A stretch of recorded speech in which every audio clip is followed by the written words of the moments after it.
এইবার আর খারাপ লাগবে না ছোট আম্মু, কারণ আমি 1 মাসের জন্য বাংলাদেশে এসেছি। আমার তো পড়াশোনা কমপ্লিট হয়েছে। আব্বু চাইছে আমি বিজনেসে জয়েন করি, কিন্তু আমি নিজেকে একটু সময় দিতে চাই। তাই তো 1 মাসের জন্য বাংলাদেশে চলে এসেছি। এই 1 মাস আমি তোমাদের সঙ্গে থাকবো, ঘুরবো ফিরবো, খাওয়া দাওয়া, আনন্দ আর সময় কাটাবো। ও আচ্ছা, ঠিক আছে, তাহলে তো ভালোই হলো। আমি তো ভেবেছিলাম এবারও তুমি কয়েকদিন থেকে তারপর চলে যাবে, কিন্তু এবার যেহেতু অনেক দিনের ছুটি নিয়ে এসেছো, খুব ভালো করেছো। সবাই একসঙ্গে অনেক ভালো সময় কাটাবো।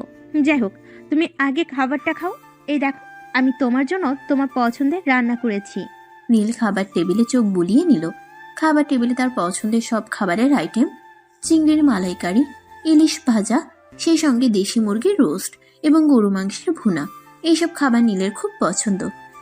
নীল খাবার খাওয়া শুরু করবে, তখনই হঠাৎ কোথা থেকে নেহা দৌড়ে আসলো আর নীলের গলা জড়িয়ে ধরে বলতে লাগলো, নীল ভাইয়ের দেশি মুরগির রোস্ট কিন্তু আমি রান্না করেছি, খেয়ে কিন্তু রিভিউ জানাবে। ওরে বাবা, এই পিচ্চি মেয়ে আবার দেখি রান্না বান্নাও শেখা শুরু করে দিয়েছে।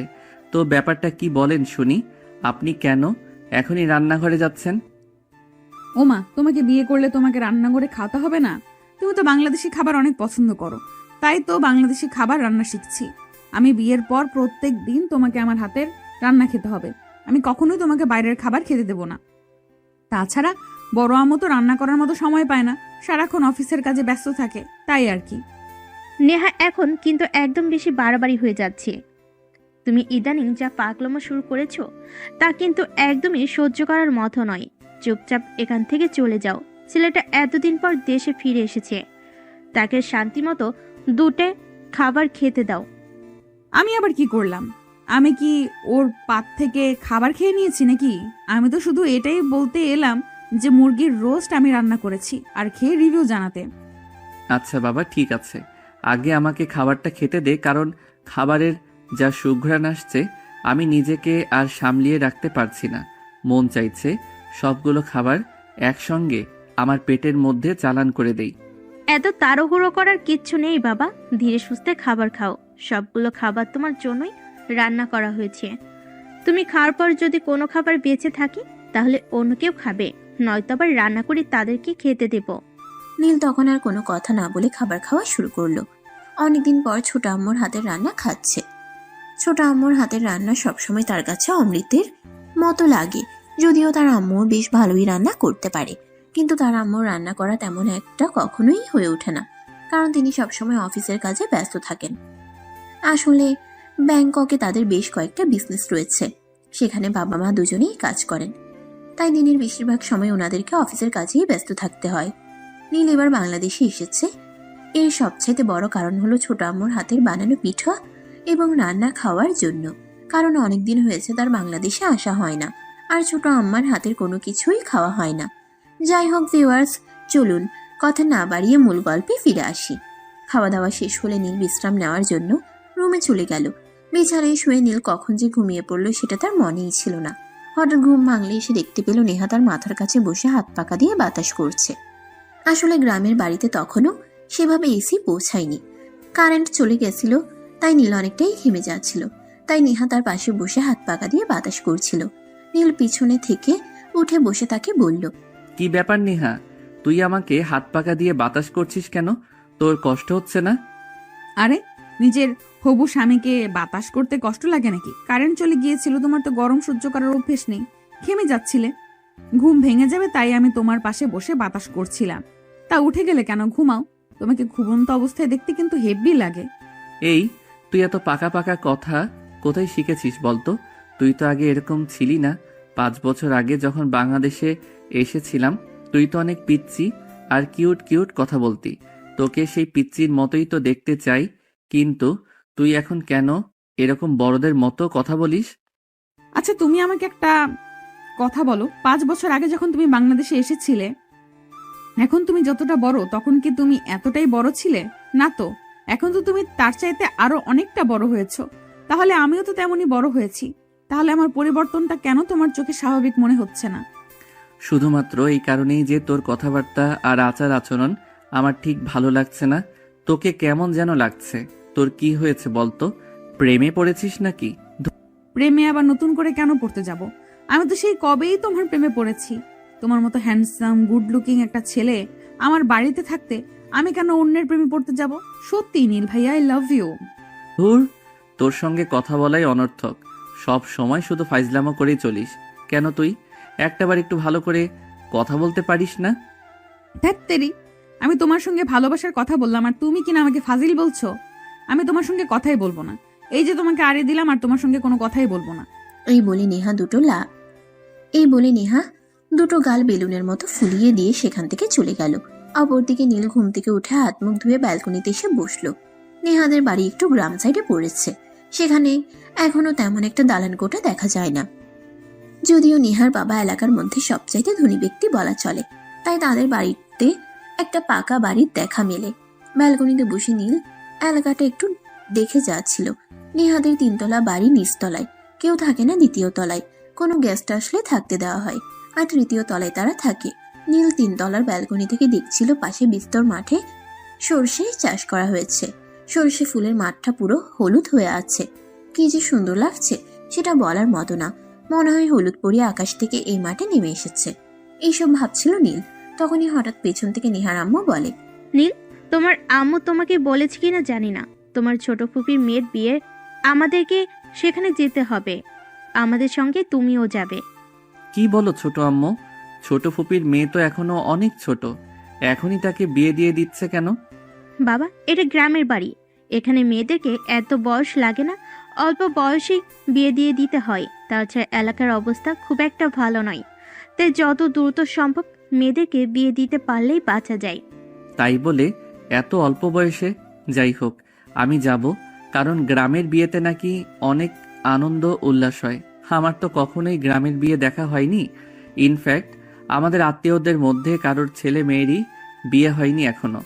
হ্যাঁ, সেই জন্যই তো আমি তোমার আম্মুকে ফোন দিয়ে বলেছিলাম তোমাকে পাঠাতে। তোমাকে সঙ্গে নিয়ে তারপর আমরা বিয়েতে যাব, আর সবাই মিলে অনেক আনন্দ করব। যাই হোক, ওইসব কথা বাদ দাও, এখন রাতে কি খাবে সেটাই বলো। সন্ধ্যা তো হয়ে গেছে, আমি রান্না করতে যাব। তুমি যতদিন থাকবে ততদিন আমি তোমার পছন্দের খাবার রান্না করব। এখন বলো, রাতে কি খাবে? রাতে খুব বেশি কিছু লাগবে না। তুমি আমার জন্য একটু লাউ শাক ভাজি করো, সেই সঙ্গে একটু শুটকির ভর্তা করো। সেটা মনে হয় আমি বিগত 5 বছরেও খাইনি। আমার খুব খেতে ইচ্ছে করছে। প্লিজ ছোট আম্মু, তুমি না করো না। ঠিক আছে বাবা, সে না হয় আমি করে দিলাম, কিন্তু তারপর যদি তোমার পেট ব্যথা করে তখন কিন্তু আমাকে দোষ দিতে পারবে না, কারণ তুমি বাংলাদেশি খাবার খাওয়াই অভ্যস্ত নও, তাই তোমার প্রবলেম হতে পারে। কিচ্ছু হবে না ছোট আম্মু, তোমার হাতের খাবার তো অমৃত। এটা খেলে মৃত মানুষও জীবন ফিরে পাবে। সেখানে আমার কোনো প্রবলেম হতে যাবে কেন? তুমি নির্দ্বিধায় রান্না করো, আমার খুব খেতে ইচ্ছা করছে। নেহার আম্মু তখন একটা মুচকি হাসি দিয়ে সেখান থেকে চলে গেল। আর নীল তখন ব্যালকনি থেকে রুমে এসে টি শার্টের উপর একটা ফুল শার্ট পরে নিল, আর তারপর বাড়ি থেকে বের হয়ে বাগানের দিকে আসলো। নেহা তখন পুকুর পাড়ে আম গাছের নিচে বসেছিল মন খারাপ করে। নীল বাইরে আসতেই নেহার উপর তার চোখ পড়ল। সে আস্তে আস্তে নেহার পাশে গিয়ে বসলো আর তার কাঁধে হাত রেখে বলল, কি ব্যাপার পিচ্ছি, কি হয়েছে তোর? মন খারাপ করে এখানে বসে আছিস কেন? দেখো, তুমি আমার সঙ্গে আর কোনো কথা বলবে না, আমিও তোমার সঙ্গে কোনো কথা বলবো না। আর তুমি আমাকে আর কখনো পিচ্চি বলবে না, এটা আমি তোমাকে শেষবারের মতো বলে দিলাম। আর যদি কখনো তুমি আমাকে পিচ্চি বলেছো তাহলে কিন্তু আমার চাইতে খারাপ কেউ হবে না। তাই নাকি পিচ্ছি? আচ্ছা ঠিক আছে, আমি আর তোকে পিচ্ছি বলবো না। এখন বল, তোর কি হয়েছে? আমাকে নিয়ে ওই একটু সর্ষে খেতে ঘুরতে যাবে, আমাকে কয়েকটা ছবি তুলে দেবে, ফেসবুকে আপলোড করব। আমার সব বান্ধবীরা সর্ষে খেতে ঘুরতে যাচ্ছে বয়ফ্রেন্ডকে নিয়ে, সুন্দর সুন্দর ছবি তুলে ফেসবুকে আপলোড দিচ্ছে, স্টোরি দিচ্ছে।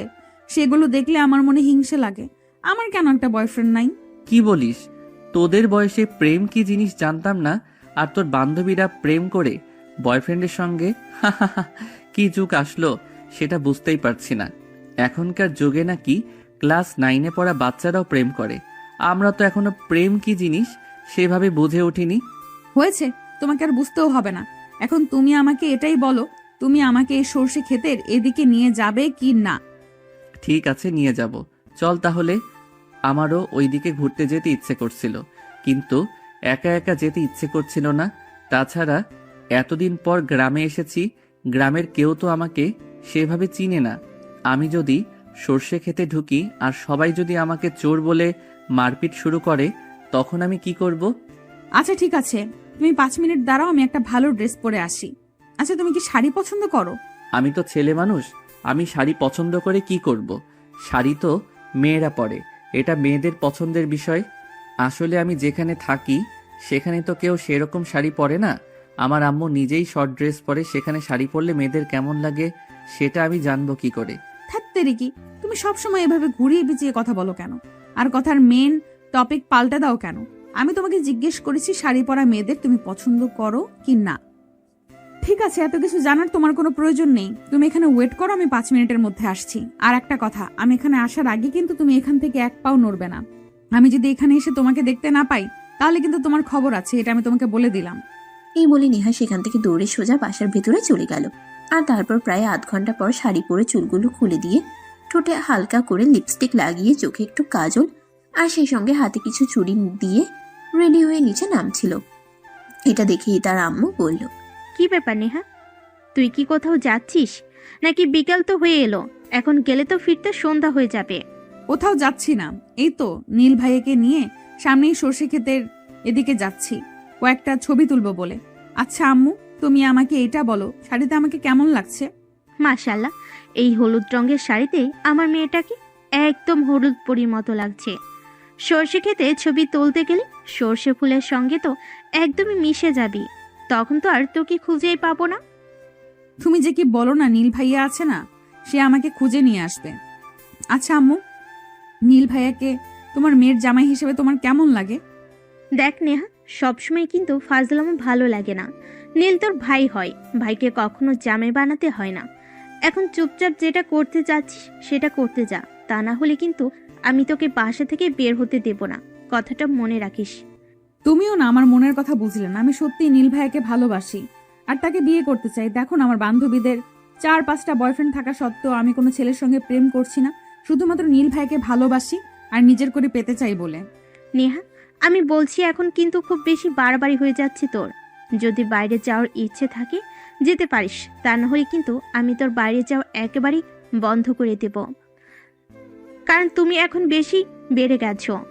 নেহা তখন তার আম্মুর কথার কোনো উত্তর না দিয়ে চুপচাপ বাইরে চলে আসলো। কারণ সে খুব ভালো করেই জানে এখন যদি সে তার আম্মুর সঙ্গে তর্কাতর্কি করতে চায় তাহলে হয়তো তার আম্মু তাকে আর বাসা থেকে বের হতে দেবে না। তখন আর সর্ষে খেতে গিয়ে ছবি তোলা তার হবে না। নেহা বাইরে এসে দেখতে পেল নীল পুকুর পাড়ে খাটের উপরে বসে আছে। নেহাকে দেখতে পেয়ে নীল বলল, কি রে, তুই না বললি 5 মিনিটে চলে আসবি? তোর এতক্ষণে 5 মিনিট হলো? আমার তো মনে হচ্ছিল তুই হয়তো আমাকে এখানে বসিয়ে রেখে রুমে গিয়ে ঘুমিয়ে পড়েছিস, তাই আর আসছিস না। আমি তো ভাবছিলাম এখন বাড়ির ভিতরে চলে যাব। ফালতু কথা বাদ দিয়ে আমাকে এটা বলো, হলুদ শাড়িতে আমাকে কেমন লাগছে? একদম বাজে লাগছে, একদম পেতনির মতো লাগছে। এই সাজে তোকে একটুও মানায়নি। তুই সিম্পলি অনেক সুন্দর, তোকে মেকআপ আর সাজগোজ ছাড়াই খুব ভালো লাগে দেখতে। হ্যাঁ, আমি কিন্তু একদম কান্না করে দিব বলে দিলাম। আমি এত কষ্ট করে তোমার জন্য সাজুগুজু করে আসলাম আর তুমি আমাকে বলছো আমাকে পেতনির মতো লাগছে? এই তুই না বললি তুই সর্ষে খেতে গিয়ে ছবি তুলবি, তাই সাজুগুজু করতে গেছিস? এখন আবার আমাকে কেন দোষারোপ করছিস? কেন এটা বলছিস যে তুই আমার জন্য সাজুগুজু করতে গেছিস? তোমাকে অত কিছু বুঝতে হবে না, এখন চলো আমার সঙ্গে, তা না হলে সন্ধ্যা হয়ে যাবে, তখন আর ভালো ছবি উঠাতে পারবো না। তাড়াতাড়ি চলো। এই বলে নীল আর নেহা দুজনেই হাঁটা শুরু করলো। নেহা যখন সেখানে এসে পৌঁছালো দেখতে পেল গ্রামেরই তার এক বান্ধবী সেখানে ঘুরতে এসেছে। নেহাকে দেখেই বলল, যেখান থেকে জুটাই না কেন সেই সব কথা তোমাকে জানতে হবে না। আর একটা কথা শুনে রাখো, এটা কিন্তু একান্তই আমার। এই মালটার দিকে নজর দিবে না, তাহলে কিন্তু চোখ তুলে মার্বেল বসিয়ে দেবো বলে দিলাম। এটা আমার বড় চাচার ছেলে, ব্যাংককে থাকতো, সেখান থেকে এসেছে। আর এটাই আমার হবু হাজবেন্ড, একেই আমি বিয়ে করব। হয়েছে হয়েছে আর বলতে হবে না, আমি খুব ভালো করে জানি আমার মালটা একদম অর্গানিক। আর একটা কথা বলে দিচ্ছি, নিজেও সাবধান থাকবি আর আশপাশে যারা আছে সবাইকে সাবধান রাখবি, আমার মালটার দিকে যেন কেউ নজর না দেয়। দুই বান্ধবীর কথোপকথন এতক্ষণ নীল দাঁড়িয়ে দাঁড়িয়ে শুনছিল। তাদের এই অসভ্য আর ফাজলামো মার্কা কথাবার্তা সে আর নিতে পারছিল না, তাই সে রেগে গিয়ে নেহাকে বলল, এসব কি হচ্ছে নেহা? আমার কিন্তু মেজাজ খারাপ হয়ে যাচ্ছে বলে দিলাম। তুমি এতটা নির্লজ্জ আর বেহায়া হলে কবে থেকে? বান্ধবীর সামনে আমাকে অপমান করছো। হ্যাঁ, বলতে তো হবেই। তোকে বললাম না, ও আমার বড় চাচ্চুর ছেলে। যাই হোক, নীল ভাইয়া, তুমি সেদিকে নজর না দিয়ে আমাকে কয়েকটা পিক তুলে দাও। নীল তখন কোনো কথা না বলে নেহাকে বেশ কয়েকটা পিক তুলে দিল। তারপর ফোনটা নেহার হাতে তুলে দিয়ে সেখান থেকে চলে যেতে চাইলে তখনই নেহা পেছন থেকে তার হাত ধরে ফেলে আর বলে, কি ব্যাপার হিরো, তুমি এখান থেকে চলে যাচ্ছ কেন? আমি তোমার সঙ্গে কাপল পিক তুলবো আর ফেসবুকে স্টোরি দিয়ে সবাইকে বলবো তুমি আমার হবু স্বামী, আমি তোমাকে বিয়ে করতে চলেছি। নেহা, সত্যি আমি আজকে ছোট আব্বুকে বলবো যত দ্রুত সম্ভব তোকে একটা সাইকোলজিস্ট স্পেশালিস্ট দেখাতে, কারণ তোর মাথায় সমস্যা আছে। আর তাড়াতাড়ি তোর মাথার ট্রিটমেন্ট না করালে তুই মাথা খারাপ হয়ে যাবি। ভাইয়া, তুমি তোমার সঙ্গে আমাকে কাপল পিক তুলে দিবে কিনা সেটাই বলো, তা না হলে কিন্তু আমি এখানে চিৎকার করতে শুরু করবো আর সবাইকে বলবো তুমি আমাকে জোর করে এখানে তুলে নিয়ে এসেছো আর আমাকে ধর্ষণ করতে চাইছো। নেহা, এগুলো কোন ধরনের ব্ল্যাকমেইল? সত্যি তোর মাথা খারাপ হয়ে গেছে? ঠিক আছে চল, তোকে ছবি তুলে দিচ্ছি। জানি না এরপর তুই আমার মান ইজ্জতের কয়টা বাজাবি। নীল তখন নেহাকে হাতে ধরে পেশ করে একটা পিক তুলে দিল। তখনই হঠাৎ নেহা নীলকে টান দিয়ে নিজের সঙ্গে মিশিয়ে নিল আর নীলের খুব কাছে থাকা অবস্থায় একটা পিক তুলল আর সঙ্গে সঙ্গে সেটা ফেসবুকে স্টোরি দিল আর লিখলো, my life line. Nehar Facebook আইডিতে তার ফ্যামিলির অনেকেই অ্যাড ছিল, তাই সবাই সেটা দেখতে পেল, কিন্তু তাতে নেহার কিছুই যায় আসে না।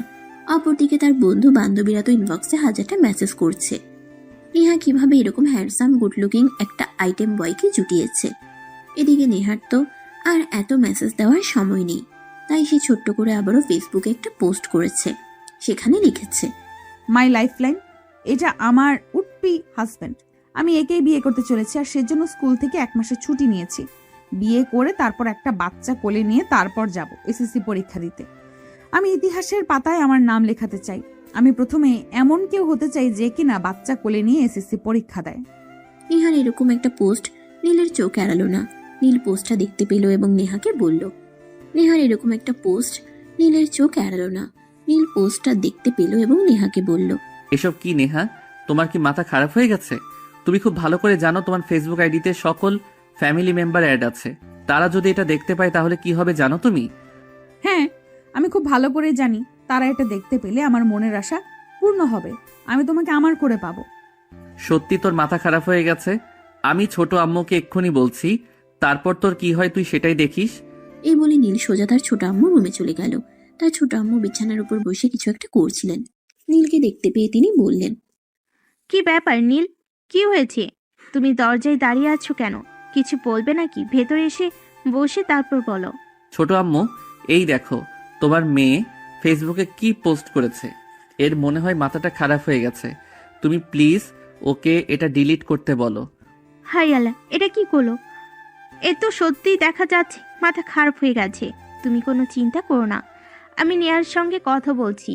আম্মু তখন নেহার সঙ্গে কথা বলতে গেল, কিন্তু নেহার সঙ্গে কথা বলে সেরকম একটা লাভ হলো না। নেহা তার আম্মুকে পরিষ্কার জানিয়ে দিয়েছে সে নীলকে বিয়ে করবে, তা না হলে সে এই জীবন রাখবে না। তার জীবনে যদি ভালোবাসাই না থাকে তাহলে তার জীবন রেখে কোনো লাভ নেই। নীলের সঙ্গে তোমাকে বিয়ে দেব কি দেব না সেটা আমরা পরিবারের সবাই মিলে সিদ্ধান্ত নেব, এবং সবাই যেটা সিদ্ধান্ত নেবে সেটাই তোমাকে মেনে নিতে হবে। এখন তুমি এই পোস্ট ডিলিট করো, কারণ তুমি খুব ভালো করে জানো আগামীকালই আমরা তোমার ছোট ফুপুর বাড়িতে যাব। সেখানে তোমার ছোট ফুপুর মেয়ের বিয়ে। ওখান থেকে এসে তারপর আমরা তোমার ব্যাপারে ভাববো। ঠিক আছে, আমি তোমাদেরকে 1 সপ্তাহের সময় দিলাম। এই 1 সপ্তাহের মধ্যেই তো বিয়ের সমস্ত ঝামেলা চুকিয়ে আমরা বাসায় ফিরে আসব। আজ রবিবার, আগামী রবিবারের মধ্যে তোমরা আমাকে তোমাদের সিদ্ধান্তের কথা জানাবে। ঠিক আছে, তাই হবে, কিন্তু এখন তোমাকে এই পোস্ট ডিলিট করতে হবে যাতে পরিবারের অন্য কেউ এটা দেখতে না পায়। নেহা তখন তার আম্মুর কথা মেনে নিল এবং ফেসবুকে পোস্ট ডিলিট করে দিল। এরপর দিন সকালবেলা সবাই ঘুম থেকে উঠেই তৈরি হয়ে এলো নেহার ছোট ফুফুর বাড়িতে যাওয়ার জন্য। নীল তখনও ঘুমাচ্ছিল, তাই নেহা তাকে ডাকতে গেল।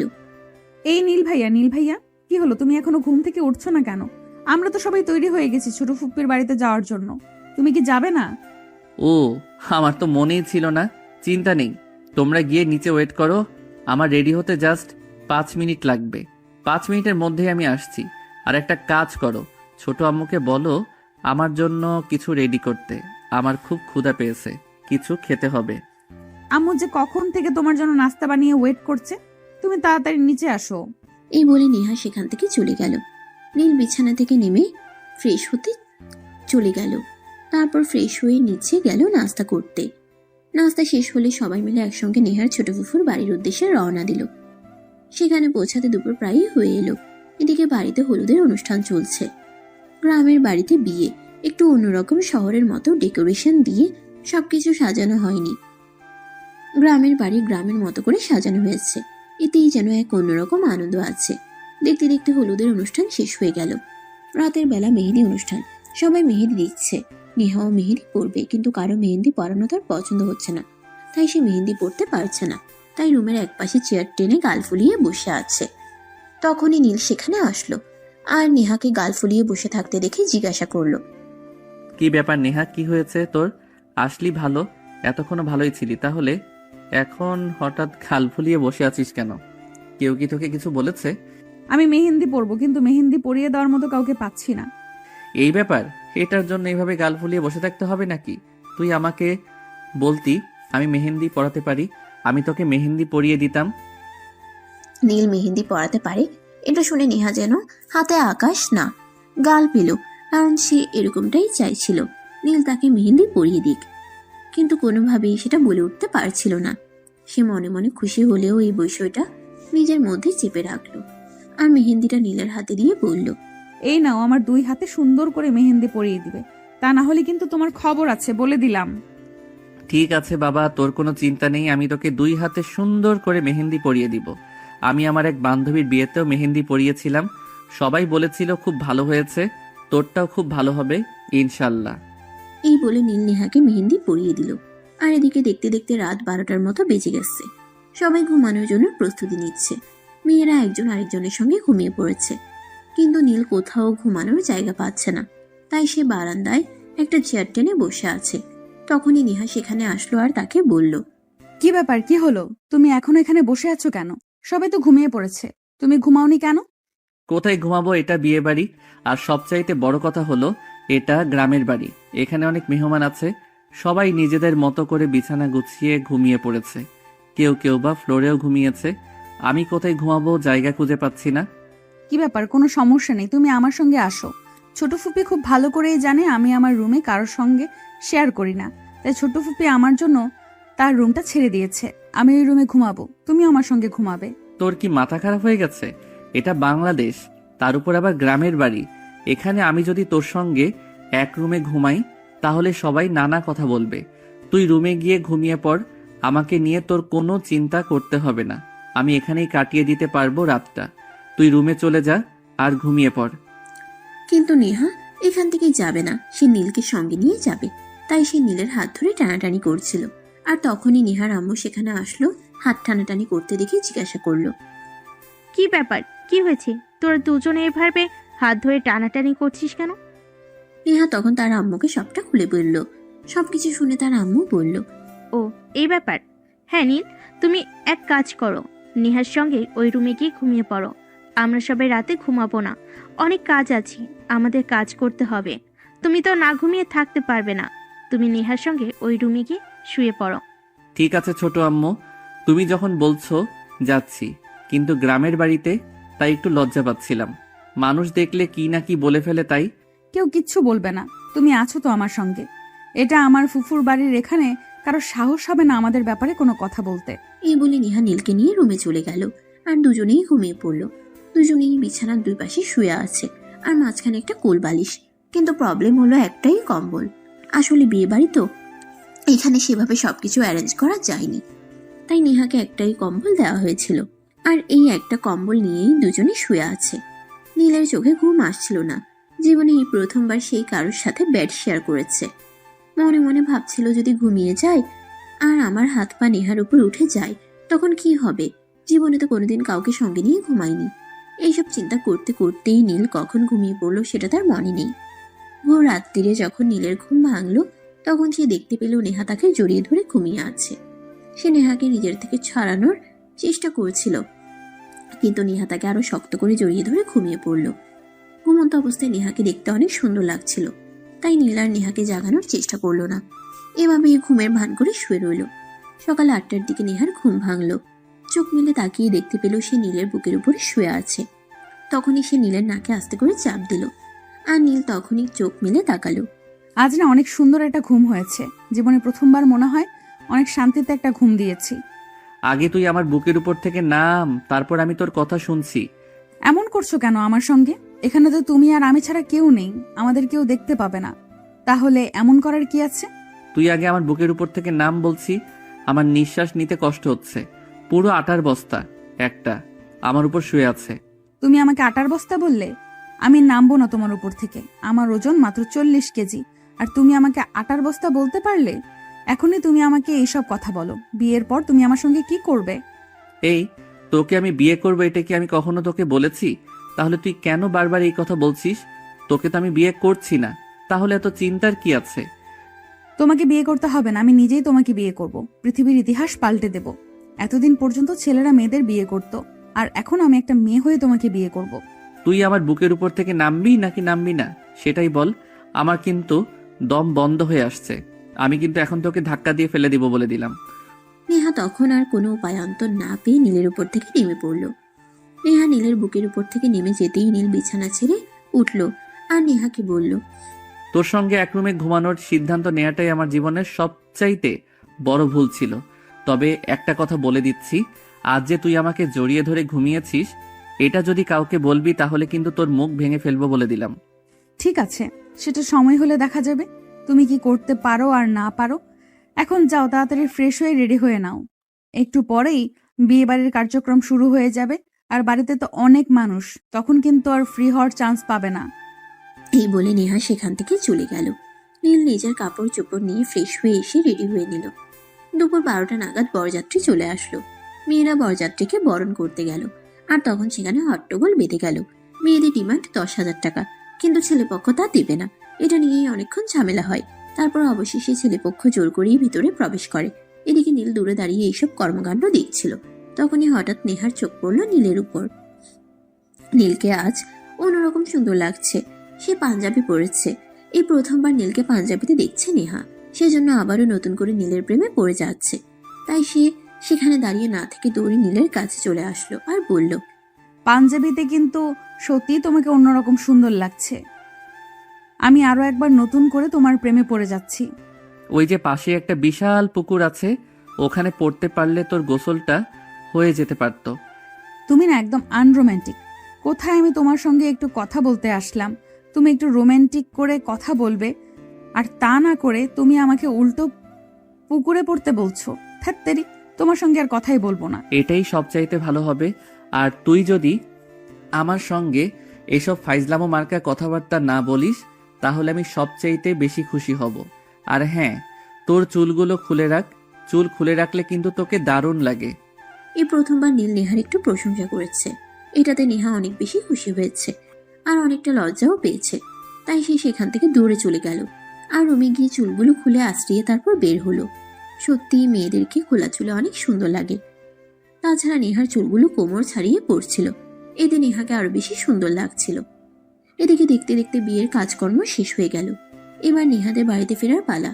মেয়ে বাড়ি থেকে সবাই বিদায় নিয়ে রওনা হলো বাড়ি যাওয়ার উদ্দেশ্যে, কিন্তু গাড়িতে জায়গা হচ্ছিল না। তাই নেহার আম্মু নেহা আর নীলকে বলল, নীল, তুমি নেহাকে নিয়ে বাসে করে চলে আসো। গাড়িতে তো জায়গা হচ্ছে না। এখন তো আমাদের সঙ্গে দুজন এখান থেকে যাচ্ছি। তাই ছোট আম্মু, নেহা তোমাদের সঙ্গে নিয়ে যেতে পারলে একটু বেশি ভালো হতো। আমি ছেলে মানুষ, যে কোনো একটা গাড়িতে করে চলে আসতে পারতাম, কিন্তু নেহার তো বাসে যাতায়াতের অভ্যাস নেই। সমস্যা নাই, কোনো প্রবলেম হবে না। আমি তোমার সঙ্গে বাসে করে যেতে পারবো। প্রয়োজন হলে ফার্মেসি থেকে একটা বমির ট্যাবলেট কিনে খেয়ে নেব, তাহলেই কোনো প্রবলেম হবে না।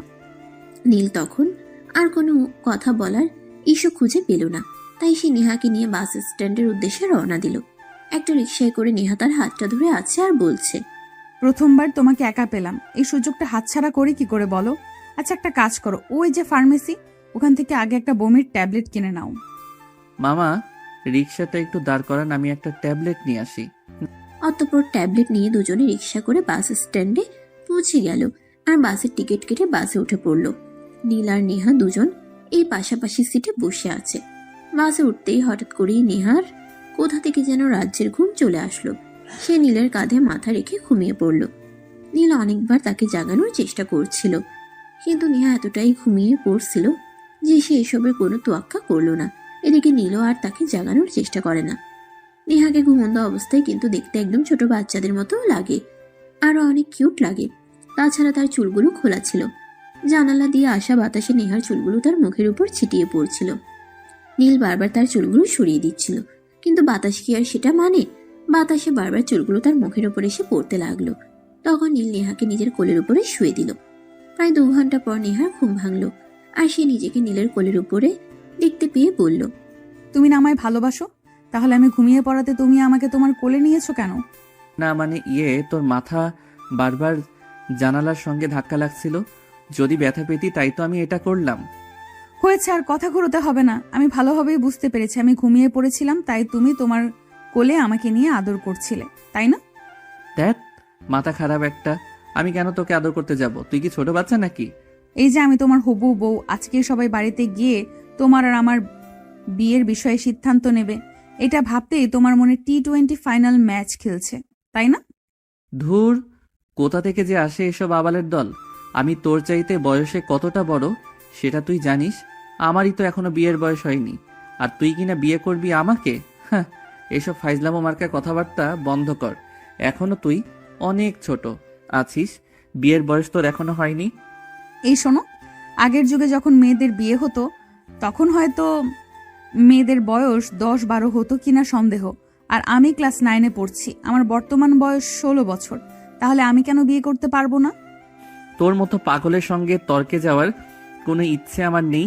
তোর যা ইচ্ছে তুই তাই ভাবতে পারিস, আমি তোকে কিছুই বলবো না। এই বলে নীল মাথা ঘুরিয়ে অন্য পাশে ফিরে বসে রইল। তখনই নেহা নীলের গালে আলতো করে একটা ভালোবাসার পরশ এঁকে দিল আর বলল, অভিমান করে থেকো না আমার প্রিয় শখের পুরুষ। তুমি এভাবে বড্ড অভিমান করে থাকলে আমার মনে এক আকাশ পরিমাণ কষ্ট লাগে। প্লিজ কষ্ট দিও না আমায়। ওরে বাবারে বাবা, বয়স তো 16, কথা বলছিস তো 36 বছরের বুড়ির মতো। তাছাড়া আর একটা কথা, তুই আমাকে কিস করলি কেন? আমার মন চাইলো আমার ভালোবাসার মানুষটাকে একটু ভালোবাসা দিতে, তাই তো একটু ভালোবাসা দিলাম। এখন তোমার যদি ভালো না লাগে তাহলে তুমি আমার ভালোবাসা ফেরত দিয়ে দিতে পারো। ভালোবাসা কিভাবে ফিরিয়ে দিতে হয় সেটা তো আমার জানা নেই। তুই যদি পদ্ধতিটা আমাকে বলে দিতি তাহলে ভালো হতো। এই যে আমি আমার গালটা বাড়িয়ে দিলাম, আর এখানে তুমিও আমাকে একটা কিস দাও, তাহলেই হয়ে যাবে। নীল নেহার কথার প্যাচ বুঝতে পারল না, আর তাই সে সঙ্গে সঙ্গেই নেহার গালে একটা কিস করলো। আর তখনই নেহা তাকে জড়িয়ে ধরে বলতে লাগলো, কি, তুমি না আমায় ভালোবাসো না, তাহলে আমায় কিস করলে কেন? তুই বললি তোর ভালোবাসা ফিরিয়ে দিতে, তাই তো আমি তোর ভালোবাসা ফিরিয়ে দিলাম। এখানে আবার এসব কথা আসছে কোথা থেকে? ভালোবাসার বিনিময়ে ভালোবাসারই আদান প্রদান হয়, আর তুমি সেটাই করেছো, তাই তো বললাম। মানে গার্লফ্রেন্ড বয়ফ্রেন্ডরা যখন রোম্যান্স করে তখন কিন্তু কেউ একা রোম্যান্স করে না, দুজন মিলেই করে, আর তুমিও সেটাই করেছো। হায় আল্লাহ, অবশেষে আমি কিনা তোর মতো একটা পিচ্চি মেয়ের কাছে বোকা বনে গেলাম। তোর মাথায় এত বুদ্ধি আসে কি করে? যাই হোক, যা হয়েছে ভুলে যা, আর কখনো এমন করবি না। আমি তোর চাইতে বয়সে অনেক বড়, আর তুই এখনো অনেক পিচ্চি। আমি চাইলে বিয়ে করে নিতে পারি, কিন্তু তোর এখনো বিয়ের বয়স হয়নি। নীলের এমন কথায় নেহার মনে একটু অভিমানের দেখা মেলে, কিন্তু সে সেটা প্রকাশ করলো না। চুপচাপ গাড়িতে বসে রইল। এভাবে তারা বাসে এসে পৌঁছালো। বাসে এসে যে যার যার মতো নিজের রুমে চলে গেল, আর ফ্রেশ হয়ে বিশ্রাম নিতে থাকলো। পরের দিন সকালবেলা যখন সবাই ডাইনিং টেবিলে নাস্তা করতে বসলো, তখনই নেহা তার আম্মুকে বলল, আম্মু, তুমি যে বলেছিলে বিয়ে বাড়ি থেকে এসে নীল ভাইয়া আর আমার বিয়ের ব্যাপারে কথা বলতে, তার কি হলো? এখনো পর্যন্ত তো কিছুই আমাকে জানালে না। আসলে বিয়ে বাড়ি থেকে এসেই টায়ার্ড হয়ে পড়েছিলাম, তাই এসব কথা মনে ছিল না। আজ বিকেলে তোমার আব্বু বাড়িতে আসলে তোমার আব্বুর সঙ্গে কথা বলে তারপর তোমাকে জানাবো। সে যাই বলুক না কেন, আমি কিন্তু নীল ভাইয়াকেই বিয়ে করব, তা না হলে কিন্তু আমি আমার এই জীবন রাখবো না, এটা তোমাদের বলে দিলাম। ছোট আম্মু, আমার মনে হয় এখানে বেশি দিন থাকা উচিত হবে না। আমি বরং ব্যাংককে ফিরে যাই। তোমার মেয়ের মাথাটা খারাপ হয়ে গেছে, তাই এরকম পাগলের মতো প্রলাপ করছে। তোমার যদি এবার ব্যাংককে ফিরে যেতে হয় তাহলে তুমি আমাকে সঙ্গে নিয়ে তারপর যাবে, তোমাকে আমি একা একা যেতে দেব না। 16টা বছর ধরে একা একা আছি আমি। আর কত একা একা থাকবো তোমাকে ছাড়া? আমার থাকতে একটুও ভালো লাগে না। আমি তোমাকে ছাড়া আর থাকবো না। নীল, তুমি কোনো চিন্তা করো না। তোমার ছোট আপু আজ বাড়িতে আসুক, তারপর দেখি তোমার ছোট আপু কি বলে। আর না, তুমি বেশি বার পেরো না, তাহলে কিন্তু বাতাসে ভেঙে যাবে। আমি তোমাদের কোনো কথা শুনতে চাই না। এই যে আমি আমার রুমে যাচ্ছি, যতক্ষণ পর্যন্ত তোমরা আমাকে এটা না বলবে যে নীল ভাইয়ার সঙ্গে আমাকে বিয়ে দেবে, ততক্ষণ পর্যন্ত আমি আমার রুমের দরজা খুলবো না, আর এক গ্লাস পানিও খাবো না। এটা মাথায় রেখো। এই কথা বলে নেহা সেখান থেকে নাস্তা শেষ করে নিজের রুমে চলে গেল, আর সঙ্গে সঙ্গেই রুমের দরজা বন্ধ করে দিল। সবাই মনে মনে ভাবছিল এটা নিতান্তই হেয়ালি, কিন্তু আজ 2 দিন কেটে গেছে নেহার রুমের দরজা খুলছে না। সবাই কত করে রিকোয়েস্ট করছে, কিন্তু কেউ তাকে কোনো কথাই শোনাতে পারছে না। তার একটাই কথা, আমি স্কুলের স্যারের কাছ থেকে 1 মাসের ছুটি এনেছি নীল ভাইয়াকে বিয়ে করব বলে। আর এখন যদি আমি বিয়ে করতে না পারি, তাহলে কি আমার মান ইজ্জত বলতে কোনো কিছু থাকবে? আমি মানুষের সামনে মুখ দেখাবো কি করে? সবাই বলবে আমি একটা মিথ্যুক, আর আমি মিথ্যা উপাধি নিয়ে বেঁচে থাকতে চাই না। আমি না খেয়ে মরে যাব, তবুও রুমের দরজা খুলবো না। নেহা প্লিজ, এরকম করো না। তুমি এখনো অনেক ছোট, তোমার বিয়ের বয়স হয়নি। প্লিজ তুমি আমাদের কথা শোনো। আমরা তোমাকে নীলের চাইতে ভালো ছেলে দেখে বিয়ে দিব। আমি কি তোমাদের একবারও বলেছি নীল ভাইয়ার চাইতে ভালো ছেলে আমি চাইনি? আমি চাই বলিনি তো। আমি কি তোমাদের একবারও বলেছি নীল ভাইয়ার চাইতে ভালো ছেলে আমার চাই? বলিনি তো। আমি তো শুধু নীল ভাইয়াকেই চাই, আর নীল ভাইয়াকে না পেলে আমার জীবনের কোনো মানে নেই। আমি নিজেকে শেষ করে দিব। নেহা প্লিজ, তুই তোর মাথাটা ঠান্ডা কর, আর ঠান্ডা মাথায় চিন্তা কর। তোর মতো এরকম উদ্ভট সিদ্ধান্ত কেউ কখনোই নেয় না। প্লিজ তুই মাথা ঠান্ডা করে চিন্তা কর।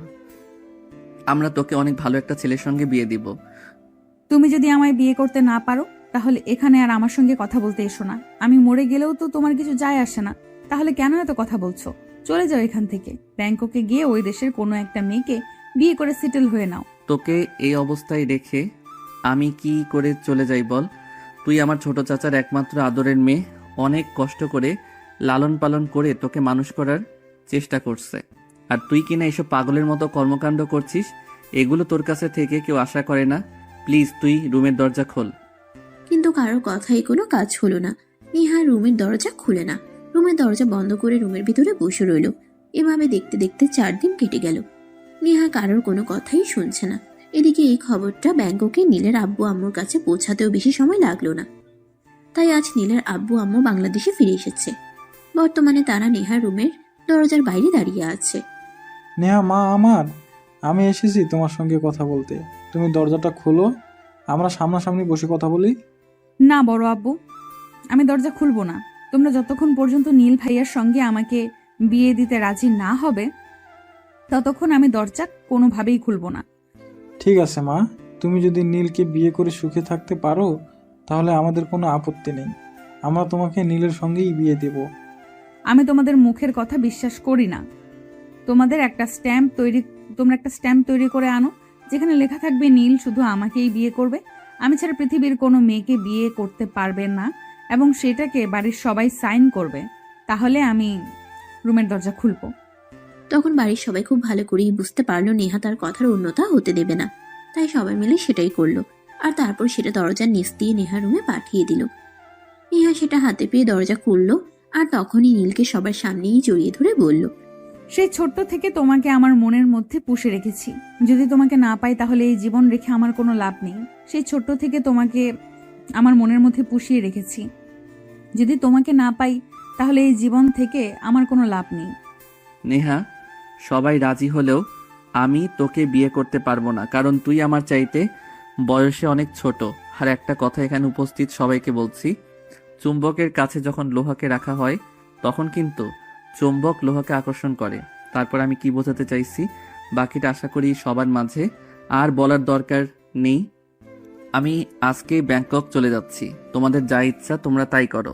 এই বলে নীল সেখান থেকে সোজা নিজের রুমে চলে গেল, আর নিজের কাপড় চোপড় গুছিয়ে বাসা থেকে বের হয়ে যাচ্ছিল। এমন সময় নেহা পেছন থেকে বলল, আমার ভালোবাসা যদি সত্যি হয়, তাহলে আজ না হোক কাল তোমাকে ফিরে আসতেই হবে। আমার ভালোবাসার মর্যাদা তোমায় দিতেই হবে। তবে জানি না আমি বেঁচে থাকতে সেই দিনটা তোমার জীবনে আসবে কিনা। যদি আমি মরে যাই, তাহলে কিন্তু সারা জীবন তোমাকে ভালোবাসার জন্য আফসোস করতে হবে, কারণ সত্যিকারের ভালোবাসা সবার কপালে জোটে না। তোর ভালোবাসা তুই তোর কাছেই রাখ। এত ভালোবাসা আমার জীবনে প্রয়োজন নেই। এইটুকু পিচ্ছি একটা মেয়ে, কি বুঝিস তুই ভালোবাসার? আমি চলে যাচ্ছি। এই বলে নীল সেখানে আর এক মুহূর্ত দেরি না করে সোজা ঢাকা এয়ারপোর্টে চলে আসে, আর সেখান থেকে সোজা ব্যাংকক। অপরদিকে নেহা নীলের চলে যাওয়ার পর থেকে খাওয়া দাওয়া বন্ধ করে দিয়ে রুমে বসে আছে। কেউ তাকে কোনো কথাই শোনাতে পারছে না। সবাই তাকে কত রিকোয়েস্ট করছে একটু খাবার খাওয়ার জন্য, কিন্তু সে কারোর কোনো কথাই শুনছে না। যাই কিছু হয়ে যাক না কেন, সে তার ভালোবাসার মানুষটাকে ফিরে পেতে চায়। সবাই যখন নেহাকে কোনোভাবেই বুঝে উঠতে পারল না, তখন নীলের আব্বু নীলকে ফোন দিল। কি ব্যাপার আব্বু, তোমরা এখনো আসলে না কেন? 3 দিন কেটে গেল। অফিসের দেখাশোনা কে করবে? আমি অফিসে যাইনি। তোমাকে অফিসে যেতে হবে না, আমি ম্যানেজারকে সবকিছু বুঝিয়ে বলে এসেছি। তুমি আজকে বাংলাদেশে চলে আসো। তুমি নেহাকে বিয়ে করবে, আর এটা তোমার বাবার আদেশ। আব্বু, এই মেয়েটার সঙ্গে তোমার কি মাথা খারাপ হয়ে গেছে? তোমার মুখে আসছে যায় তাই বলে যাচ্ছ। অন্য কেউ না জানুক, তুমি আর আম্মু দুজনই জানো আমি একটা মেয়েকে পছন্দ করি। আমি ওই মেয়েটাকে বিয়ে করব। আমি এইটুকু পিচ্ছি একটা মেয়েকে কোনোভাবেই বিয়ে করতে পারবো না। দেখো, জীবনে আমরা তাকে ভালোবাসি, সেটাই ইম্পর্টেন্ট নয়। কে আমাদেরকে ভালোবাসে সেটাই আমাদের লাইফে সবচেয়ে বেশি ইম্পর্টেন্ট।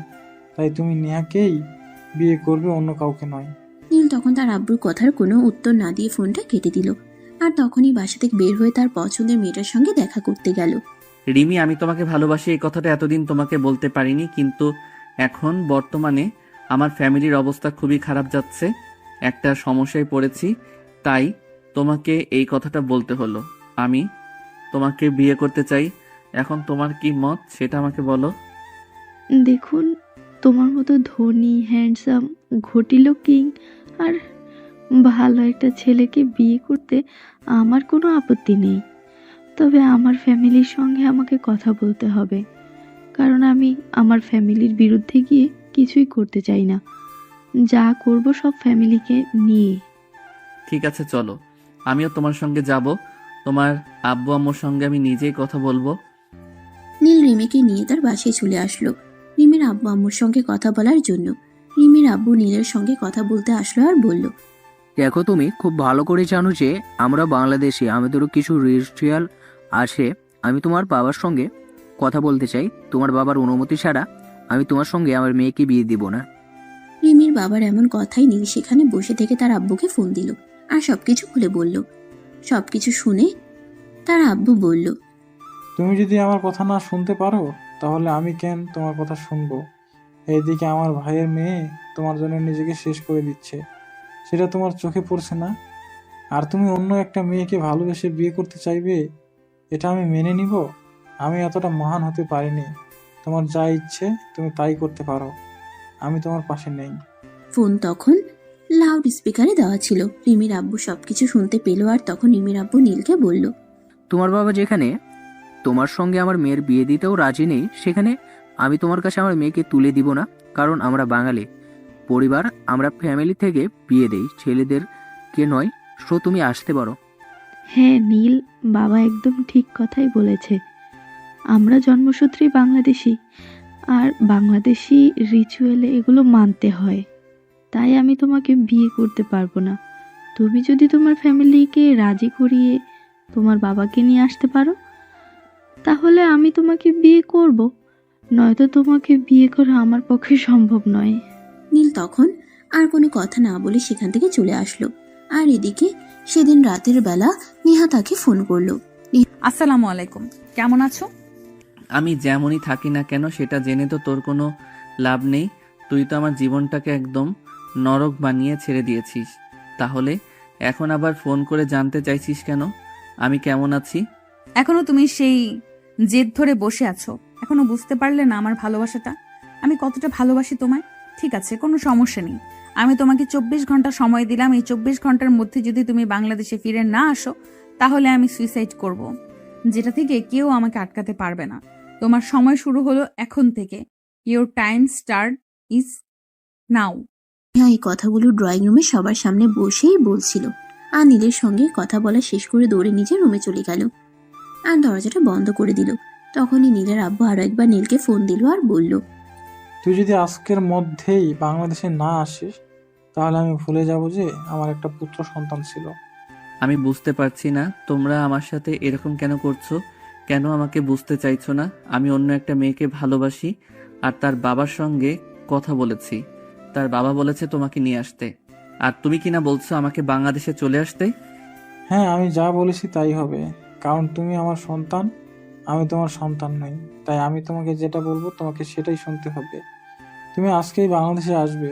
আর একটা কথা মনে রাখো, তোমার কারণে যদি নেহার কিছু হয়ে যায় তাহলে কিন্তু আমরা কেউ তোমাকে ছাড়বো না। নীল তখন কি করবে কিছুই ভেবে পাচ্ছে না। সে বসে বসে অনেকক্ষণ চিন্তা ভাবনা করলো, কিন্তু কোনো কুল কিনারা খুঁজে পেল না। তাই সে আর বেশি চিন্তা না করে বাংলাদেশের উদ্দেশ্যে রওনা দিল। অপরদিকে নেহা রুমের দরজা বন্ধ করেই আছে। বাড়ির সবাই অনেক চেষ্টা করেছে রুমের দরজা খোলার জন্য, কিন্তু নেহা কোনোভাবেই রুমের দরজা খুলছে না। এদিকে দেখতে দেখতে 24 ঘন্টা সময় পার হয়ে গেল। সবাই নেহা রুমের দরজার সামনে দাঁড়িয়ে অপেক্ষা করছে কখন নীল আসবে আর নেহা রুমের দরজা খুলবে। অপরদিকে নেহা রুম থেকে সবাইকে উদ্দেশ্য করে বলল, আমার দেওয়া 24 ঘন্টা সময় শেষ হয়ে গেছে। আমি কাউকে আর 1 মিনিটও সময় দিব না। আমি নিজেকে শেষ করে দিলাম। সবাই আমাকে ক্ষমা করে দিও। যেখানে আমি আমার ভালোবাসার মানুষকে পেলাম না, সেখানে বেঁচে থেকে কি লাভ। এই বলে নেহা সিলিং ফ্যানের সঙ্গে একটা ওড়না পেঁচিয়ে নিল আর সেই সঙ্গে সেটা গলায় ঝুলিয়ে নিল। সবাই জানালা দিয়ে এটা দেখছে আর কান্না করছে। তখনই নীল সেখানে এসে পৌঁছালো। এমন অবস্থা দেখে সে আর এক মুহূর্ত দেরি না করে ওয়াশরুমের পাইপ দিয়ে নেহা রুমের ব্যালকনি দিয়ে রুমে পৌঁছালো আর নেহাকে সেখান থেকে নামিয়ে ঠাস ঠাস করে নেহার 2 গালে 2টা চড় বসিয়ে দিয়ে বলল, এই কি বুঝিস তুই ভালোবাসার? কাউকে ভালোবাসতে হলে নিজেকে শেষ করে দিতে হবে, এটা কোন বইয়ে লেখা আছে? কাউকে ভালোবাসতে হলে আগে নিজেকে ভালোবাসতে হয়। যে নিজেকে ভালোবাসতে পারে না সে আমাকে ভালোবাসবে কি করে? আমি তোমাকে ভালোবাসি, কিন্তু তুমি সেটা স্বীকার করতে চাও না। তাহলে আমি কি করব বলো? যেখানে ভালোবাসাকে পাবো না, সেখানেই তো নিজেকে বাঁচিয়ে রেখে কোনো লাভ নেই। তাই তো নিজেকে শেষ করে দিচ্ছিলাম। কিন্তু তুমি আসলে কেন এখানে? তোর জন্য আসলাম। তুই না আমায় ভালোবাসিস, তাহলে এভাবে নিজেকে শেষ করে দিচ্ছিস কেন? মরে গিয়ে কি কখনো কেউ নিজের ভালোবাসা প্রমাণ করতে পেরেছে? কেউ কিছু প্রমাণ করতে পেরেছি কিনা পারেনি সেটা আমার জানার দরকার নেই। আমি তোমাকে ভালোবাসি। তোমাকে না পেলে এই জীবন রেখে আমার কোনো লাভ নেই। তাই আমি নিজেকে শেষ করে দিব। তুমি কেন বাঁচালে আমায়? তুমি তো আমায় ভালোবাসো না। ভালোবাসি না সেটা ঠিক আছে, কিন্তু তোকে ভালোবাসি না সেজন্য তার পুরো ফ্যামিলিকে হারাতে পারি না। তাই তো ব্যাংকক থেকে 24 ঘন্টার মধ্যে এখানে চলে এসেছি। ও, ফ্যামিলিকে হারিয়ে ফেলতে হবে এই ভয়ে তুমি এখানে এসেছো? আমার জন্য আসোনি? ঠিক আছে, সমস্যা নেই। আমাকে তোমার বিয়ে করতে হবে না। ফ্যামিলির সবাইকে বলে দিচ্ছি তুমি যাকে ভালোবাসো সবাই যেন তাকেই তোমার সঙ্গে বিয়ে দিয়ে দেয়। তাহলে তোর কি হবে? তুই তো আমায় ভালোবাসিস, আমাকে না পেলে তো তুই নিজেকে শেষ করে দিতে চাইছিলি। আমি না হয় নিজের না পাওয়া ভালোবাসা নিয়েই ভালো থাকার চেষ্টা করব। ভালোবাসার মানুষটা আমার না হলো, অন্য কাউকে ভালোবেসে সে সুখে থাকলো, তাতেই আমি সুখে থাকতে পারবো। অতঃপর নেহার ফ্যামিলি সবাইকে বলে দিল সে নীলকে বিয়ে করবে না। নীল যাকে ভালোবাসে ফ্যামিলির সবাই যেন নীলকে তার হাতেই তুলে দেয়। এই কথা শুনে নীলের আব্বু নেহাকে বলল, কিন্তু আমি এটা মেনে নিতে পারলাম না। সেখানে আমার বাড়ির মেয়ে কষ্ট করবে, সেখানে আমার ছেলের সঙ্গে অন্য একটা মেয়ে এসে সংসার করবে, এটা আমি দেখতে পারবো না। বড় আব্বু, তোমাকে পারতেই হবে, কারণ ভালোবাসার মানুষটার কাছ থেকে অবহেলা পাওয়া কতটা কষ্টের সেটা তোমরা জানো না। আমি জানি আমার ভালোবাসার মানুষটার মনের মধ্যে অন্য একজন থাকবে, তাহলে তো সে আমার সঙ্গে কোনো দিনও ভালো থাকতে পারবে না। তাই আমি চাই না জোর করে কারো কাছ থেকে ভালোবাসা পেতে। তাই আমি চাই আমার ভালোবাসার মানুষটা তার ভালোবাসাকে নিয়েই সুখে থাক। এখন তুই এটা বুঝতে পেরেছিস? তাহলে এই কথাটা যদি আগে বুঝতি তাহলে সমস্যাটা কি হতো? তাহলে তার এতগুলো প্রবলেমের মধ্যে আমাদের পড়তে হতো না, সবাইকে কাজকর্ম ফেলে ব্যাংকক থেকে বাংলাদেশে চলে আসতে হতো না। সবকিছুর জন্য আমি দুঃখিত। সবাই প্লিজ আমাকে ক্ষমা করে দিও। আমার ছেলে মানুষের জন্য তোমাদেরকে এত বড় একটা প্রবলেমের মধ্যে পড়তে হলো। প্লিজ সবাই আমায় ক্ষমা করে দিও। এরপর আর কেউ কোনো কথা না বলে সবাই নিজেদের মতো রুমে চলে গেল। এদিকে দেখতে দেখতে আরো 2 দিন কেটে গেল। নেহা রুম থেকে বের হয় না, গোসল করে না, ঠিকমতো খাওয়া দাওয়া করে না। কেউ কিছু বললে সে বলে তার নাকি কোনো কিছু ভালো লাগে না। এদিকে দেখতে দেখতে আরো 1 সপ্তাহের সময় কেটে গেল। নীল তার ফ্যামিলি নিয়ে ব্যাংকক চলে যাবে, তাই সকালবেলা উঠেই সবাই গোছগাছ শুরু করে দিল। এদিকে নেহা তখনও নিজের রুমের মধ্যেই বসে আছে। নীল যখন বাসা থেকে বের হয়ে যাবে তখন একবার নেহা রুমে গেল তার কাছ থেকে বিদায় নেওয়ার জন্য। নেহা, আমরা তো চলে যাচ্ছি। আর একটা ফিসির খবর, আমি কিন্তু সেখানে গিয়ে রিমির বাসায় যাব আব্বুকে নিয়ে বিয়ের ব্যাপারে কথা বলতে। তোরা কি ওখানে আসবি বিয়েতে? দেখি কি করতে পারি। যদি মন সায় দেয় তাহলে অবশ্যই যাব, তবে আমি না গেলেও চিন্তা নেই, ফ্যামিলির অন্য সবাই যাবে। নীল তখন আর কোনো কথা না বলে নেহা রুম থেকে বের হয়ে চলে আসলো। আর তারপর ফ্যামিলির অন্য সবার থেকে বিদায় নিয়ে ব্যাংককের উদ্দেশ্যে রওনা দিল। সেখানে আসার 3 দিন পর নীল তার আব্বুকে নিয়ে রিমিদের বাসায় গেল এবং রিমির আব্বুর সঙ্গে বিয়ের ব্যাপারে কথা বলল। রিমির আব্বু তখন নীলের আব্বুকে বলল, দেখুন, আপনার ছেলে আমার মেয়েকে পছন্দ করে, আর আমার মেয়েও আপনার ছেলেকে অপছন্দ করে সেরকমটা নয়। যদিও সে তার বাবার অনুমতি ছাড়া কিছুই করবে না, তাই সে বিষয়টা আমাকে জানিয়েছে। এখন আপনার কি মতামত সেটাই জানতে চাই। দেখুন, আমার ছোট ভাইয়ের মেয়ে আমার ছেলেকে পছন্দ করতো, তাই আমি এই বিয়েতে সম্মতি ছিলাম। দেখুন, আমার ছোট ভাইয়ের মেয়ে আমার ছেলেকে পছন্দ করতো, তাই আমি এই বিয়েতে সম্মতি ছিলাম না।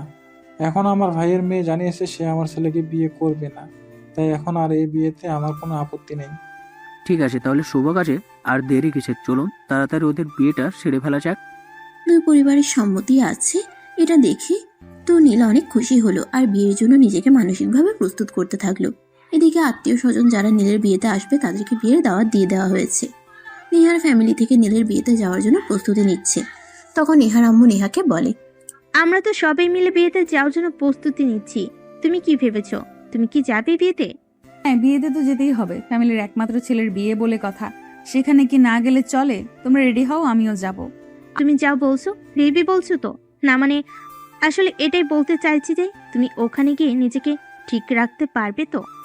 আমাকে নিয়ে তোমাদের কোনো চিন্তা করতে হবে না। আমি যদি নিজেকে সামলাতে নাই পারতাম তাহলে এটাও সিদ্ধান্ত নিতে পারতাম না যে নীল ভাইয়াকে তার ভালোবাসার মানুষের হাতে তুলে দিতে। আমি নিজে দাঁড়িয়ে থেকে ওদের বিয়ে দেখতে চাই, তাই আমি তোমাদের সঙ্গে ওখানে যাব। আমি নিজের হাতে ওদের দুজনের 4 হাত এক করিয়ে দিতে চাই। তখন নেহার আম্মু আর কোনো কথা বলল না। সবাই মিলে তৈরি হয়ে নিল ব্যাংককে যাওয়ার উদ্দেশ্যে। রওনা দিলেন, তাদের সঙ্গে গেল। এদিকে নীল যে বাসায় থাকে এই পুরো বাসাটা অনেক সুন্দর করে সাজানো হয়েছে। বাসার সামনেই অনেক বড় একটা খোলা জায়গা আছে, সেখানেই তাদের বিয়ের রিসেপশনের আয়োজন করা হয়েছে। আজ নীলের গায়ে হলুদ, তাই বাড়িতে সব আয়োজন চলছে। এদিকে নেহা অনেক উৎসাহের সঙ্গে নিজের হাতে সবকিছু করছে। তাকে দেখে বোঝাই যাচ্ছে না এই মেয়েটা কদিন আগে নীলকে পাওয়ার জন্য পাগলের মতো কর্মকাণ্ড করেছিল। গায়ে হলুদের স্টেজ তৈরি করা হয়েছে, নীলকে সেখানে নিয়ে যাওয়া হয়েছে। এই তো হলুদের অনুষ্ঠান শুরু হবে। গায়ে হলুদের স্টেজ তৈরি করা হয়েছে, নীলকে সেখানে নিয়ে যাওয়া হয়েছে। এই তো হলুদের অনুষ্ঠান শুরু হবে। গায়ে হলুদের তত্ত্ব নিয়ে নেহা সেখানে উপস্থিত হয়, আর সে নিজের হাতেই প্রথমবার নীলের শরীরে হলুদ ছুঁয়ে দেয়। তারপর বাংলাদেশি রিচুয়াল অনুযায়ী নীলের গায়ে ছোঁয়া হলুদ নিয়ে রিমিদের বাসে যাওয়ার জন্য তৈরি হয় সবাই মিলে। গায়ে হলুদের তত্ত্ব নেহার হাতেই ছিল। বাসা থেকে বের হতে যাবে তখনই নেহা হঠাৎ পায়ে হোঁচট খেয়ে পড়ে গেল, আর হাতে থাকা হলুদের বাটি থেকে তার গালেই হলুদটা লেগে গেল। এটা দেখে সবাই বলতে লাগলো, এই কেমন কাণ্ড! ছেলের গায়ে ছোঁয়ানো হলুদ প্রথম যার সঙ্গে বিয়ে হচ্ছে তার গায়ে ছোঁয়াতে হয়, কিন্তু এটা তো নেহার গায়ে লেগে গেল, এখন কি হবে? তখন নীলের আম্মু বলে, ও কোনো ব্যাপার না, নেহা তো আর ইচ্ছে করে নিজের গায়ে হলুদ লাগায়নি, অ্যাক্সিডেন্টলি হয়ে গেছে, কোনো প্রবলেম হবে না, আপনারা কেউ এটা নিয়ে চিন্তা করবেন না, কোনো সমস্যা নেই। তারপরেও বড় আম্মু, এটা তো ঠিক হলো না, এটা আমার হাতে নেওয়াটাই ঠিক হয়নি। I am so sorry. আরে বাবা, বললাম তো কোনো সমস্যা নেই, এগুলো এখন আর কেউ মানে না, তারপরও বাঙালি ফ্যামিলি বলে কথা, তাই তো এইসব করতে হলো। যাই হোক, কোনো সমস্যা নেই, যাও তোমরা তাড়াতাড়ি করো। তখন কেউ আর কোনো কথা না বলে গায়ে হলুদের তত্ত্ব নিয়ে রিমিদের বাসায় পৌঁছে গেল। আর সেখানে রিমির হলুদের অনুষ্ঠান শেষ হলে সবাই খাওয়া দাওয়া করে তারপর নীলের বাসায় চলে এলো। পরদিন বিয়ে। সকাল থেকে বাড়িতে সবার সাজুগুজুর পর্ব চলছে, কিন্তু নেহা রুমে একা একা বসে আছে। তার কিছুই ভালো লাগছে না, মন যেন বারবার নেহাকে প্রশ্ন করছে। কিন্তু নেহা রুমে একা একা বসে আছে, তার কিছুই ভালো লাগছে না, মন যেন বারবার নেহাকে প্রশ্ন করছে, নেহা তুই পারবি তো নিজের হাতে নিজের ভালোবাসার মানুষটাকে আরেকজনের হাতে তুলে দিতে? তখন নেহা আপন মনেই বলে ওঠে, আমি পারবো, আর আমাকে পারতেই হবে, কারণ যে মানুষটা অন্য একজনকে ভালোবাসে আমি তার থেকে জোর করে ভালোবাসা আদায় করে নিতে পারবো না। তাই আমার না পাওয়া ভালোবাসাটা যার প্রাপ্য তার হয়েই থাকুক। নীল তখন ওই রুমের পাশ দিয়ে যাচ্ছিল। নেহার বলা কথাগুলো সে শুনতে পাচ্ছিল, তাই সে রুমে প্রবেশ করে আর নেহাকে বলে, কিরে নেহা, তুই কি কিছু বলছিস? শুনলাম তুই ভিড় করছিস। ওই না তো, কিছুই না। তুমি রেডি হওনি এখনো? বিয়ের তো সময় হয়ে এসেছে। তোকে দেখতে এলাম, তুই রেডি হয়েছিস কিনা। এখনো তো তুই নিজেই রেডি হসনি, আবার আমাকে জিজ্ঞাসা করছিস আমি রেডি হলাম কিনা। আরে বাবা, বিয়েটা তোমার হচ্ছে, আমার নয়। আমি রেডি হলেই কি আর না হলেই কি, আমি না গেলেও বিয়েটা হবে, কিন্তু তুমি না গেলে তো আর বিয়েটা হবে না। এখন যাও, তাড়াতাড়ি রেডি হয়ে নাও। নেহা, তুই কি আমার বিয়েটা মেনে নিতে পারছিস না? তাই বলে কি তুই এরকম করছিস? ধুর, মাথা খারাপ। আমি তোমার বিয়েটা কেন মেনে নিতে পারবো না? তুমি তো রিমি আপুকে ভালোবাসো, তুমি তোমার ভালোবাসার মানুষকে নিয়ে সুখে থাকবে, এটাই তো আমার কামনা। তাছাড়া আমি তো তোমাদেরকে বলেছি আমি নিজে দাঁড়িয়ে থেকে তোমাদের বিয়ে দেব, আর আমি নিজের হাতেই রিমি আপুকে তোমার হাতে তুলে দেব। আমার মনে হয় না তুই সেটা মনে মনে ভেবেছিস। তুই যদি মনে মনে এটাই ভাবতি তাহলে অনেকক্ষণ আগেই রেডি হয়ে যেতি। আরে বাবা, আমার এক বন্ধুর ফোন করেছিল, তার সঙ্গে কথা বলতে বলতে দেরি হয়ে গেল। তুমি যাও, রেডি হয়ে নাও, আমি এক্ষুনি রেডি হয়ে আসছি। নীল তখন আর কোনো কথা না বলে রুম থেকে বের হয়ে নিজের রুমে চলে গেল আর রেডি হয়ে নিল। অপরদিকে নেহা মনে হাজারো কষ্ট রেখেও তৈরি হয়ে নিল, কারণ যে ভালোবাসা সে পাবে না সেটা তো আর জোর করে নিজের করতে পারবে না, তাই সেখানে তো জোর খাটানোর কিছু নেই। তারপর সবাই মিলে রিমিদের বাসায় পৌঁছে গেল, যেখানে বিয়ের আয়োজন করা হয়েছে। যিনি ম্যারেজ রেজিস্ট্রি করাবেন তিনি চলে এসেছেন। নেহা নীলের পাশে দাঁড়িয়ে আছে আর নীল বারবার নেহার চোখের দিকে তাকাচ্ছে। নেহার মনে এক সমুদ্র পরিমাণ পানি এই বুঝে ঝরে পড়ল, কিন্তু তারপরেও নেহা সেটাকে কোনো রকমে সামাল দিয়ে যাচ্ছে, সবার সামনে কোনো রকমে নিজেকে কন্ট্রোল রাখার চেষ্টা করছে। এদিকে রেজিস্ট্রির সমস্ত লেখাপড়া কাজ শেষ হলে নীলকে সাইন করতে বলা হয়। তখন নীল সবার সামনে উঠে দাঁড়িয়ে বলে, আমি এই বিয়েটা করব না, এই বিয়েটা করা আমার পক্ষে সম্ভব নয়। প্লিজ আপনারা সবাই আমাকে ক্ষমা করবেন। আরে নীল, এসব তুমি কি বলছো? এখানে কত কত গেস্ট রয়েছে সেটা তুমি জানো, আর তাদের সামনে তুমি এরকম কথা কেন বলছো? হ্যাঁ, যেটা ঠিক আমি সেটাই বলছি। আমি এই বিয়েটা করতে পারবো না, কারণ এই বিয়েটা করলে আমি ভালো থাকবো না। কারণ এই যে আমার পাশে যে মেয়েটা দাঁড়িয়ে আছে তাকে দেখুন, এই মেয়েটা সেই ছোট থেকে আমার সঙ্গে সংসার করবে বলে মনের মধ্যে ইচ্ছেগুলোকে পুষিয়ে রেখেছে, আর এখন কিনা সে নিজেই দাঁড়িয়ে দাঁড়িয়ে আমার বিয়ে দেখছে। কিন্তু একবার এই মেয়েটার চোখ দুটো লক্ষ্য করুন, তার চোখে এক সাগর পরিমাণ পানি, কিন্তু তারপরও সে সবার সামনে নিজেকে কন্ট্রোল করছে। কারণ আমি তাকে বলেছিলাম আমি তাকে ভালোবাসি না, রিমিকে ভালোবাসি। শুধু এই কথাটার জন্যই। এই কথাটা শুনে নেহা যেন এক মুহূর্তের জন্য থমকে গেল আর বলল, আরে কই এসব, তুমি কি বলছো? এই তো আমি একদম ঠিক আছি, আমার কিছুই হয়নি। আসলে চোখে একটু আগেই কি যেন একটা পড়েছে, তাই এরকম লাল হয়ে আছে। আমি তো তোমাকে নিজের হাতেই রিমি আপুর হাতে তুলে দেব বলে এখানে এসেছি, তা না হলে তো বাংলাদেশ থেকে ব্যাংকক আসতাম না। হ্যাঁ, আমি এটা খুব ভালোভাবেই বুঝতে পেরেছি, কারণ তুই চাস তোর ভালোবাসার মানুষটা ভালো থাকুক, কিন্তু নিজে এক আকাশ পরিমাণ কষ্ট নিয়ে বেঁচে থাকবে। এটা তো হতে পারে না। আমি আমার আব্বুর বলা কথাটা ভুলেই গিয়েছিলাম। আমাদের তাকেই ভালোবাসা উচিত যে আমাকে ভালোবাসে। আমি কাকে ভালোবাসি সেটা ইম্পর্টেন্ট নয়। এত কিছু যখন তোমাদের মধ্যে হয়ে গিয়েছিল, তাহলে নিশ্চয়ই এ নাটক করার কোনো প্রয়োজন ছিল না। এটা বাংলাদেশ নয়, এটা ব্যাংকক। এখানে কত নামি দামি লোক এসেছে তোমাদের বিয়ে দেখতে, আর এখানে এসে এটা করার কি খুব প্রয়োজন ছিল তোমাদের? I am sorry for everything. I apologise to all of you. চুপ করো তুমি, সবকিছু এভাবে হয় না। চুপ করো তুমি, সবকিছু এভাবে হয় না। তুমি যখন যা বলবে তাই হবে, সেটা তুমি ভাবলে কি করে? কেন? তুমি তো বলেছিলে আমাদের জীবনে এমন কাউকে আপন করে নেওয়া উচিত যে মানুষটা আমাকে ভালোবাসে, তাহলে এখানে আমার ভুল কোথায়? তখন তোমাকে বলেছিলাম, তখন তো তুমি আমাদের কারোর কোনো কথাই শোনোনি। তাহলে এখন তুমি এরকম বলছো আর আমরা সেটা মেনে নিব, সেটা ভাবছো কি করে? তোমরা মেনে না নিলেও আমার কিছুই করার নেই, কারণ আমার চোখের সামনে একটা মেয়ে এইভাবে কষ্ট পাবে এটাই মেনে নিতে পারবো না। তো এই বিয়েটা করা আমার পক্ষে সম্ভব নয়। এই কথা বলে নীল সেখানে আর কারোর কোনো উত্তরের অপেক্ষা না করে সোজা সেখান থেকে বাসায় চলে আসলো।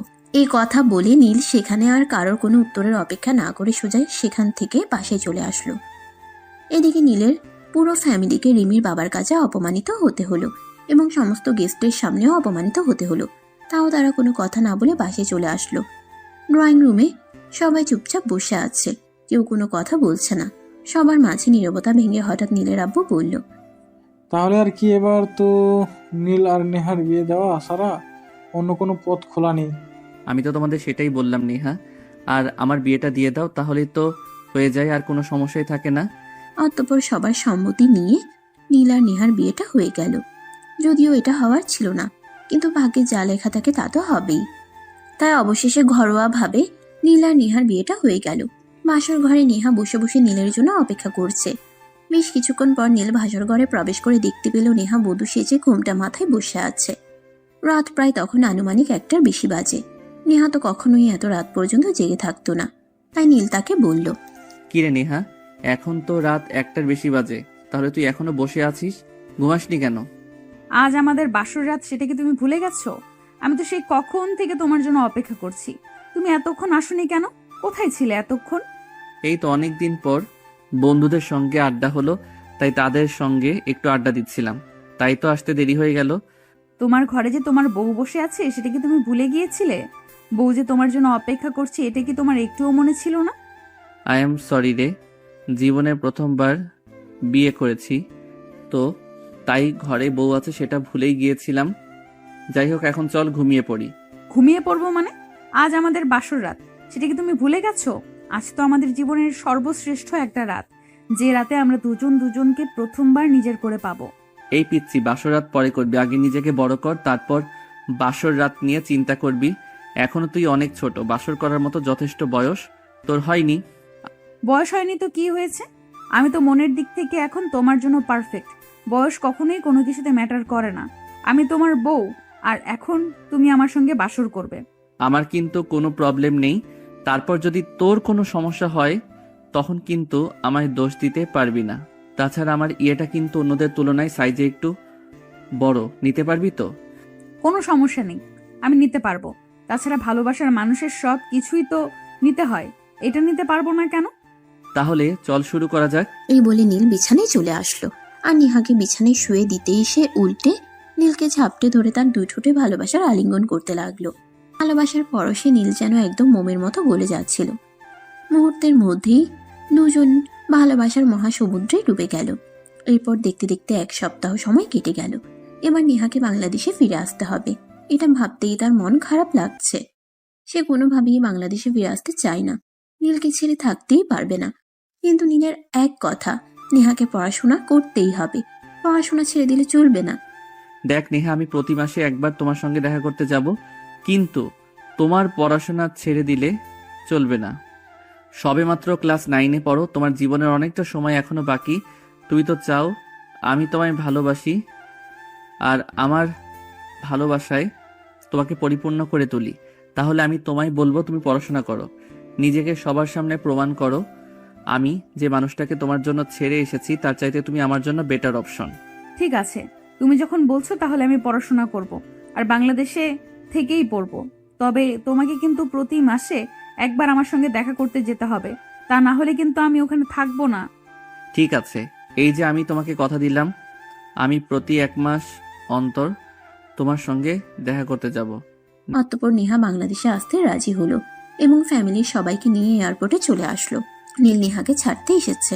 নেহা প্লিজ এরকম কান্না করো না, তুমি কান্না করলে আমার খুব কষ্ট লাগবে, এখানে থাকলে আমার খুব কষ্ট হবে, প্লিজ তুমি এরকম করো না। দেখো বাবা মায়ের বয়স হয়েছে, এখন তো ব্যবসা আমাকে দেখাশোনা করতে হবে, তা না হলে আমি তোমার সঙ্গে বাংলাদেশে চলে যেতাম। তাছাড়া আমি তো তোমাকে বলেছি আমি প্রতি 1 মাস অন্তর তোমার সঙ্গে দেখা করতে যাব। আমি এজন্য কান্না করছি না, আমার অবর্তমানে তুমি যদি আবার তোমার গার্লফ্রেন্ডের সঙ্গে রিলেশন কন্টিনিউ করো, আমি যদি তোমাকে হারিয়ে ফেলি, তাহলে আমি সত্যিই বাঁচবো না। তোর পাগলি, এরকমটা কখনোই হবে না, আমি তোমায় সত্যিই ভালোবাসি, আর তোমার ভালোবাসা সত্য, তাই বলেই তুমি আমাকে আপন করে পেয়েছো, আমি কখনোই হারাবো না, সারা জীবন তোমার থেকে যাব। ওকে ঠিক আছে, তাই যেন হয়। আসছি তাহলে, আল্লাহ হাফেজ, ভালো থেকো আর নিজের খেয়াল রেখো। অতঃপর নেহা বিমানে উঠে গেল। আর কিছুক্ষণ পরে বিমান আকাশে উড়ে গেল। নীল এয়ারপোর্টে দাঁড়িয়ে শুধু নেহার চলে যাওয়া দেখছিল। কেন জানি না আজ তার নিজের অজান্তেই চোখের কোণে পানি চলে আসলো। সত্যিই সে এই মেয়েটাকে অনেক ভালোবেসে ফেলেছে। নিজের অজান্তে নিজের চাইতে বেশি ভালোবেসে ফেলেছে একটা মেয়ে। একটা ছেলের জন্য এত কিছু করতে পারে এটা তার জানা ছিল না। আসলে হয়তো সত্যিকারের ভালোবাসাগুলো এরকমই হয়ে থাকে। যেভাবেই হোক না কেন, যে কোনো পরিস্থিতিতেই হোক না কেন, ভালোবাসার মিল হয়েই যায়। দেখতে দেখতে 1.5 বছর সময় অতিবাহিত হয়ে গেল। নেহা এসএসসি পরীক্ষা দিয়েছে, সামনে তার অনেক দিনের ছুটি আছে, তাই সে ব্যাংকক চলে এসেছে নীলের কাছে। এয়ারপোর্টে নীল নেহাকে রিসিভ করতে এসেছে। এয়ারপোর্টে নেমেই নেহা নীলকে দেখতে পেয়ে অনেক খুশি হয় আর দৌড়ে গিয়ে জড়িয়ে ধরে। খুশি হয়েছি তুমি আমাকে রিসিভ করতে এসেছো। আমি এটা ভাবিনি, ভেবেছিলাম হয়তো তুমি ব্যবসার কাজে ব্যস্ত আছো, আসতে পারবে না।